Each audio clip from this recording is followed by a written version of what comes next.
So every year on August 31st, Malaysia celebrates Hari Merdeka. But have you ever really stopped to think about what that word Merdeka truly means? It's so much more than just a date on the calendar. Honestly, it's a word that's packed with struggle, hope, and a conversation that's still going on today about what it means for us as a nation to be truly free. You can almost hear it, can't you? 7 powerful chants just echoing across a brand new nation.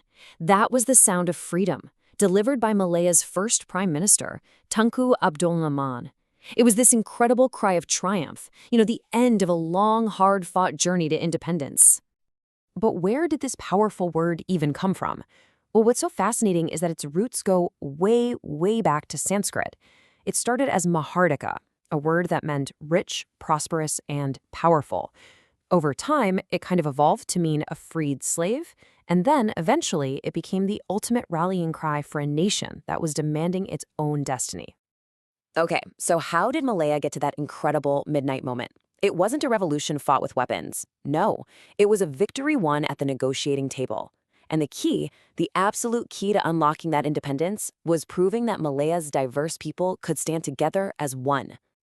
And this unity wasn't just some abstract idea, right?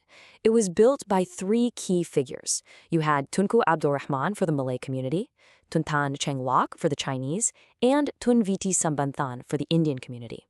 See, the British had made their condition for independence crystal clear. These 3 major communities had to prove they could work together. And they did exactly that. They formed the Alliance Party, showing the British and really the whole world a united Malayan front. This was the aha moment. By proving they could govern together, they made the case for independence absolutely undeniable. So here's the takeaway. Unity wasn't just a nice idea. It was the strategic key that unlocked freedom. Now, if this breakdown is giving you a clearer picture of Malaysian history, do me a favor and hit like and subscribe so you'll always stay ahead on the nation's biggest stories. All right, let's go to that historic night. Picture this. It's Merdeka Square in Kuala Lumpur, August 30th, 1957. There are over 20,000 people gathered, just waiting in the darkness for the stroke of midnight. You can imagine the air was just electric with anticipation. Okay, so at 2 minutes to midnight, Tunku Abdul Rahman arrives. Then, right on the stroke of 12, the lights switch on. The British Union flag is lowered for the very last time as God Save the Queen plays. And in its place, the new flag of Malaya is raised to the sound of our new national anthem, Negaraku. And then comes the moment that sealed it all in history. Tunku leads the massive crowd in those 7 thunderous chants of Merdeka. Later that morning, Tunku delivered the Proclamation of Independence. And this one line, it just perfectly captures the feeling of that day. It's this incredible mix of immense pride and at the same time this huge sense of responsibility. The future was no longer in the hands of a colonial power. It was now in the hands of the Malayan people themselves. But, the story doesn't just end there. In fact, this is where it gets a lot more complex. Because for Malaysia, there isn't just one birthday. There are 2. And this has created a long-running and pretty complicated debate. So here's the difference, and probably the easiest way to think about it is like this. Think of a personal birthday versus a wedding anniversary. Hari Merdeka on August 31st is the birthday of the Federation of Malaya. But Malaysia Day on September 16th, that's the anniversary of when Malaya, Sabah, and Sarawak all came together to form the new nation of Malaysia. Both are hugely important, for sure, but they mark 2 very different events. And this distinction, it creates real tension, even today. For many people in Sabah and Sarawak, celebrating August 31st can feel a little, off. It can feel like a celebration that's really focused on Malaya, as if their own story is just an afterthought. And at the same time, even back in 1957, that joy of Merdeka wasn't felt by everyone in the same way.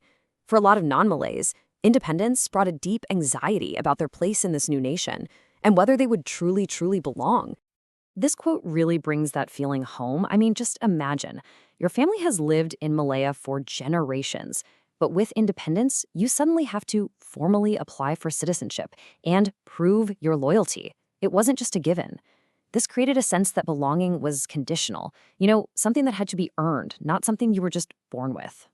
Okay, so let's fast forward to today and see how this all feeds into the modern conversation.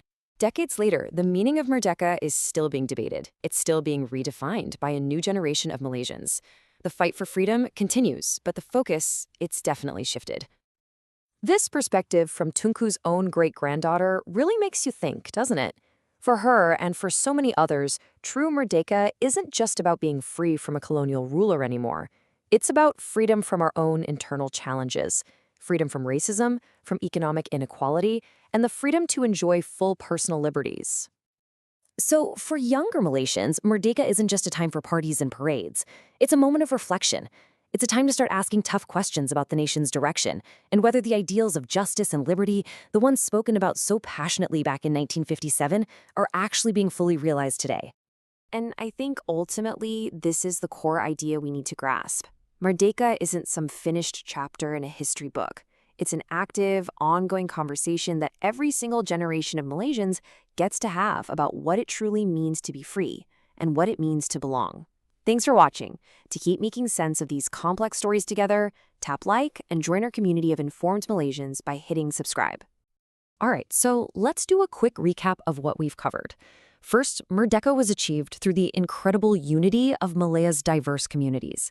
Second, the celebration itself is complex, with that distinction between Hari Merdeka and Malaysia Day raising really important questions about our national identity. And third, the very definition of freedom itself is not fixed. It continues to grow and evolve with each new generation.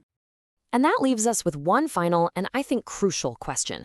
The nation became independent in 1957, but the quest for freedom, that's personal, and it never really ends. So I want to leave you with this.